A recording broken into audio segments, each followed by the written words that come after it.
What if I told you one poolside live clip and one unbelievable chart update just proved that BTS isn't simply having a comeback. They're having a full-blown cultural takeover. Because this is not just about visuals. This is not just about vocals.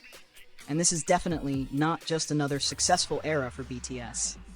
Because right now, Jin is out here looking like he walked straight out of a luxury campaign by the water, while BTS as a group is casually rewriting music history at the exact same time. And honestly, that combination is dangerous. Because first, let's talk about Jin.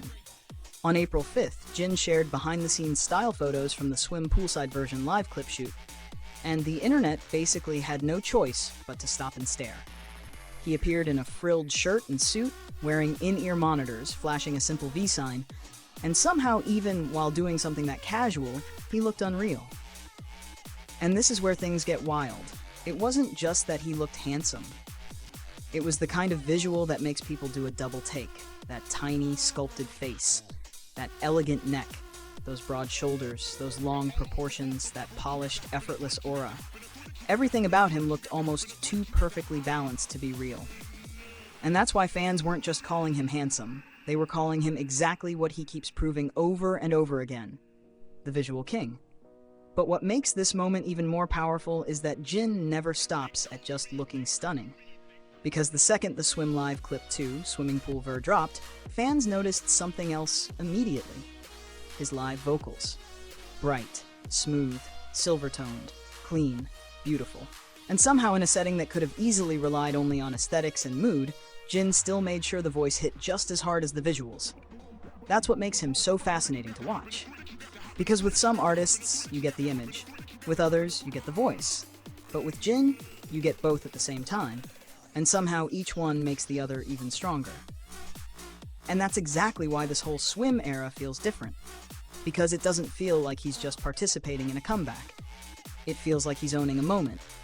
And then, as if Jin dominating poolside visuals wasn't enough, BTS decided to casually make history again. Because while fans were still obsessing over Jin's photos and live vocals, BTS's fifth studio album, Arirang, was out here doing something no Korean act has ever done before.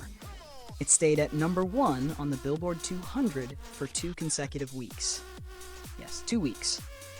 At #1 on the Billboard 200, which officially makes BTS the first Korean singer in history to achieve that milestone. And if that wasn't massive enough, the numbers behind it are even crazier. This week alone, Arirang pulled in 187,000 album units.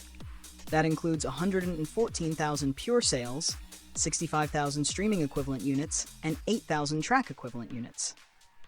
Which means this is not just fan hype. This is not just one explosive debut week.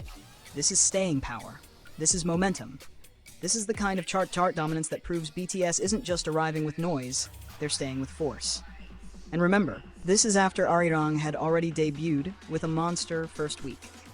A first week so huge that it became the highest weekly sales for a group album since Billboard started tracking units back in 2014. And with 532,000 pure album sales, it also recorded the biggest weekly group album sales in over a decade. So basically, BTS didn't just come back. They came back and immediately started breaking the measuring system. And what makes this even more impressive is that they're not just winning in one country or one chart, they're everywhere. Spotify? They topped weekly top album, weekly top song, and weekly top artist for 2 consecutive weeks. Australia? Still #1. Germany? Still near the top. France? Still near the top. UK? Still holding strong.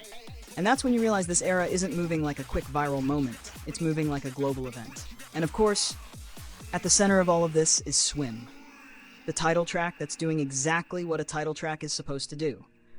Lead the era, define the mood, and keep the entire world talking. The song already hit #1 on the Billboard Hot 100, giving BTS their 7th #1 there. 7th. That is not normal. That is not casual. That is not luck. That is legacy behavior. And if you thought that was the end of the Swim story, not even close. Because one of the most interesting twists in this whole rollout is the member-specific remix strategy.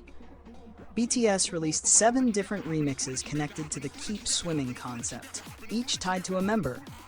And among them, Jin's version, Swim with Jin, immediately exploded. It climbed all the way to number 2 on the worldwide iTunes song chart, right behind the original Swim itself at number 1. And honestly, that says everything. Because it proves Jin isn't just benefiting from BTS's success. He's actively adding to the fire. He's creating his own impact inside the larger BTS machine. And that's what makes this whole thing so addictive to watch right now. Because every piece of this comeback feels layered. You have Jin serving cinematic visuals by the swimming pool. You have Jin delivering polished live vocals like it's effortless. You have Swim dominating globally. You have Arirang setting historic Billboard records. And you have BTS collecting music show wins without even showing up.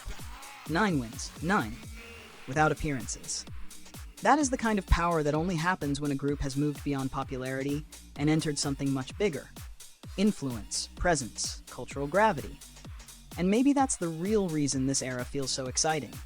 Because it doesn't feel like BTS is chasing relevance. It feels like relevance is still trying to catch up to them. And Jin? He might be one of the clearest symbols of that right now. Because when one artist can make fans melt with a single behind-the-scenes photo, then turn around and deliver elegant live vocals, while his group is simultaneously rewriting chart history, that's not just star power, that's inevitability. So now the real question is, if Jin can make a poolside live clip feel this iconic, and BTS can turn week 2 into another historic victory, what exactly are they going to do next? Because if this is only the middle of the era, then we are absolutely not ready for the rest of it.